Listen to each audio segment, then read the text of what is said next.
Oke, kali ini gue mau hands-on sekaligus first impression iPhone yang katanya nggak worth it. Ya, apalagi jika bukan iPhone 14. iPhone 14 ini rilis pada bulan Oktober kemarin dan resmi masuk ke Indonesia di awal bulan November ini. Dan gue baru aja beli iPhone-nya di toko ijo. Dan ini versi resmi iBox dengan kapasitas 128GB. Dan pertanyaannya, why iPhone ini bisa dibilang nggak worth it? Yuk kita cari jawabannya di video berikut ini. Disclaimer dulu ya bahwa di video ini adalah murni pendapat gue pribadi, jadi nggak ada sponsor dari pihak manapun. Oke, yang pertama kita bahas mulai dari packagingnya dulu. Box iPhone 14 ini masih similar dengan box iPhone sebelumnya. Namun tapak depannya sekarang ini hadir dengan gambar front side of the iPhone 14. Mungkin ini salah satu strategi marketingnya Apple agar nggak terlalu noticeable bahwa desain dari iPhone 14 ini masih sama dengan iPhone 13. Dan menurut gue nggak ada yang terlalu wah di bagian boxnya ya. Oke, daripada penasaran yuk kita unboxing dulu iPhone-nya. By the way, iPhone 14 ini gue beli yang warnanya midnight. Dan menurut gue ini sekilas hitam, tapi jika diperhatikan lebih detail ini kayak kebiru-biruan gitu. Kayak langit di tengah malam gitulah ya, makanya mungkin dinamai dengan midnight. Lalu di sini kita akan mendapatkan kabel Lightning to USB Type-C. Dan kabarnya tahun depan Apple akan menggunakan port Type-C untuk device iPhone mereka.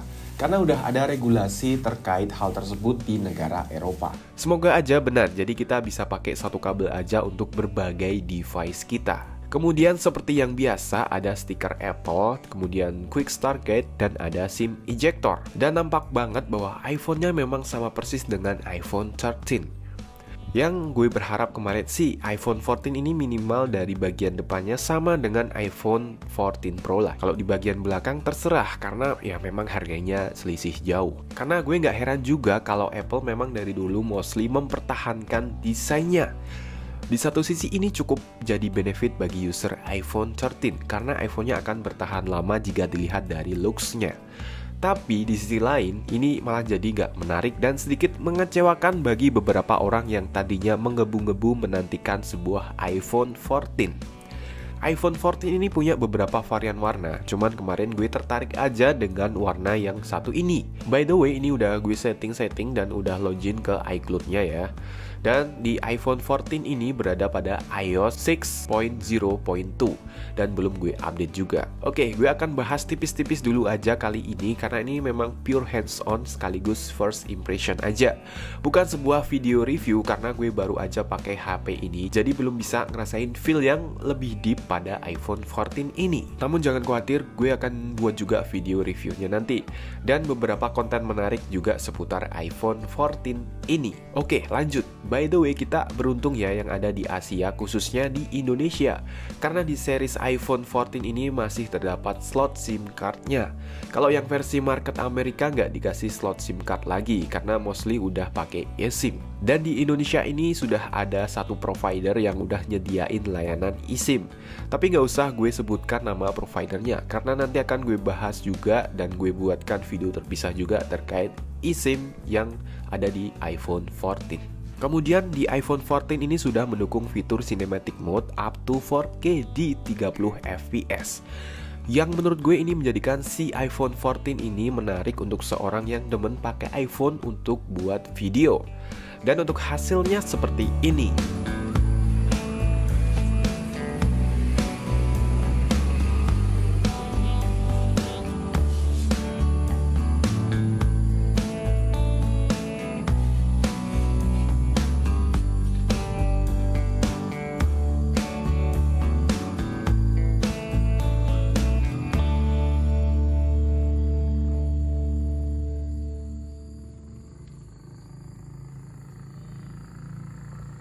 Lalu untuk kualitas fotonya seperti ini.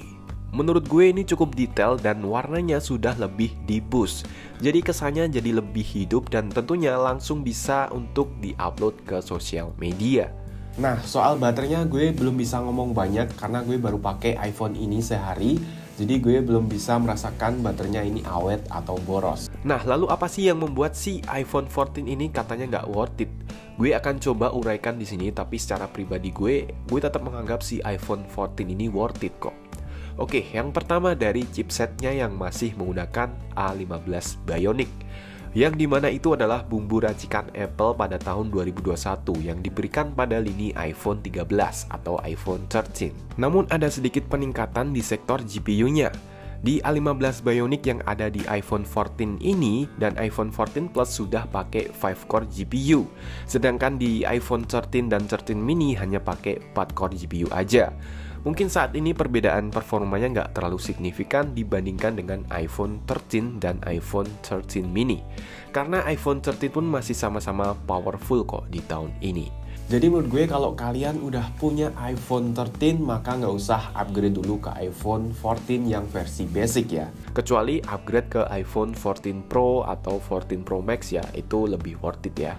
Yang kedua, bentuk bodinya masih sama dengan iPhone 13 versi basic.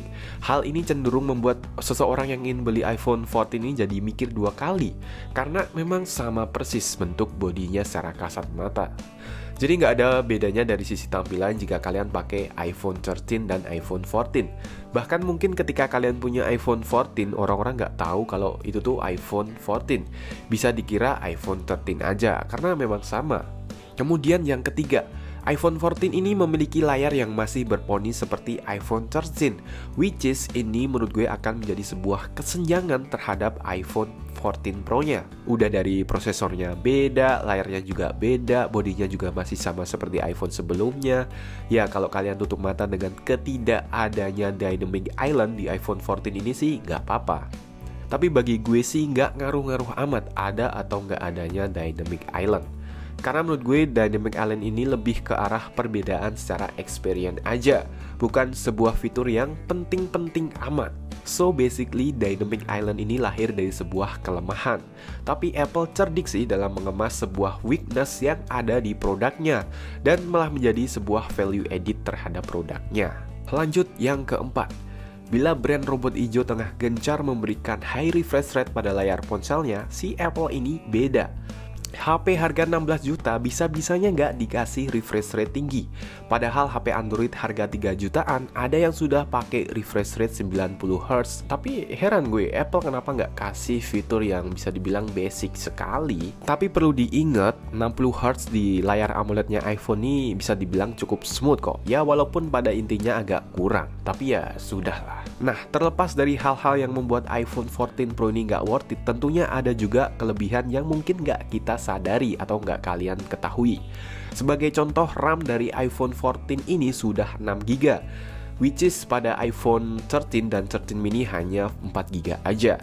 Tentunya untuk jangka panjang, logikanya si iPhone 14 ini lebih survive daripada si iPhone 13 dan 13 mini. Saran dari gue sih pertimbangkan ulang sebelum membeli iPhone 14 ini, karena perbedaannya untuk saat ini belum terlalu terasa dibandingkan dengan iPhone 13. Nah, kedepannya gue akan banyak konten lagi seputar iPhone 14 ini, jadi tetap stay tune terus di channel ini.